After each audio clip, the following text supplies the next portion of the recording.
அவ்வளவு தூரமா இருக்குது இல்ல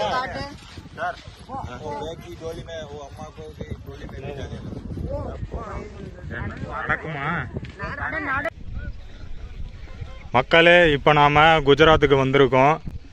குஜராத்தில் முதல் கோயில் கடற்கரையில் இருக்கிற கடலுக்குள்ளே இருக்கிற கோயில் நிஷ்கலங்க் மகாதேவ். அங்கே ஒரு கொடி பறக்குது பார்த்தீங்களா? அங்கே தான் இப்போ நம்ம போக போகிறோம். அந்த கோயில் பகலில் வந்து தண்ணி வந்து வழிவிடும், ராத்திரி ஃபுல்லாக அந்த கோயிலையே மூழ்கடிச்சிரும். இப்போ கடலுக்குள்ளே இறங்கி அதுக்குள்ளே போகிறோம்.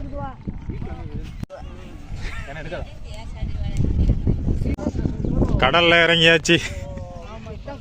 இதெல்லாம் தண்ணி நிறைய வந்துரும். கடல்ல இறங்கிட்டேன், கடல்ல நடந்து போயிட்டு இருக்கிறோம். சாயங்காலம் ஆனா இதெல்லாம் தண்ணி நிறைய வந்துரும். நிறைய அது அது தண்ணி வத்திக்கிறாங்க. நிறைய மக்கள் போயிட்டு இருக்கிறாங்க. இது பெரிய கடல் தானே அது வத்திக்குது. ஆணி கும்பிடணுங்கிறதுக்காக இதெல்லாம் கடல் தண்ணி. இந்த ஓடுது பாத்தியா? இது கடல் தண்ணி. தானே அது எல்லாம் நல்லா வந்தேன். இதே ராத்திரிக்கு வந்து பார்த்தா 8 மணிக்கு வந்து பார்த்தா அங்க உள்ள போக முடியாது. கடல் தண்ணி பாரு. இந்த இதில் மட்டும் ஓட மாதிரி தண்ணி போகுது பாரு. இது மட்டும் அது தெரியல. கடல் தண்ணி அதுதான் நம்மளுக்கு ஊரே இல்ல. ஊரா கடலுமா? நீ இது கடலுக்குள்ள நடந்துகிட்டு இருக்கிற நடுக்கடல் இது. இந்த பாரு ஓட மாதிரி இதுல தண்ணி போகுது.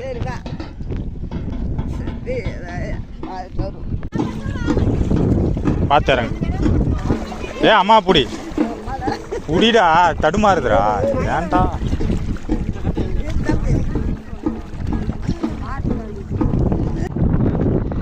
அங்க இருக்குது பாரு கரை.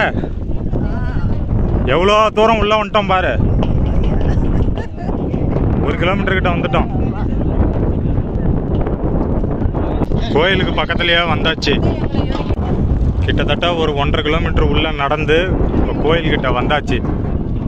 கோயிலுக்குள்ள நம்ம இப்போ உள்ள போய் சாமி தரிசனம் பண்ண போறோம்.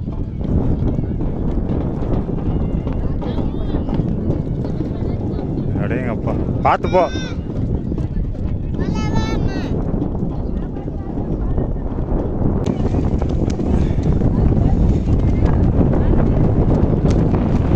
இது சிவன் கோயில். சிவன் பேரு நிஷ்கலங்க் மகாதேவ்.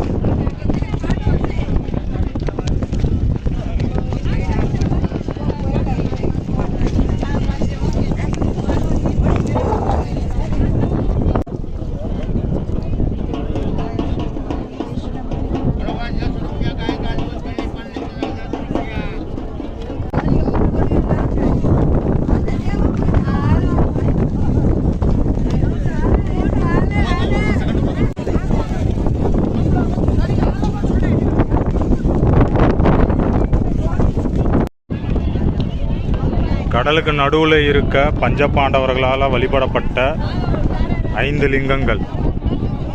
நிஷ்கலங்க் மகாதேவ் வழிபாடு முடிஞ்சு.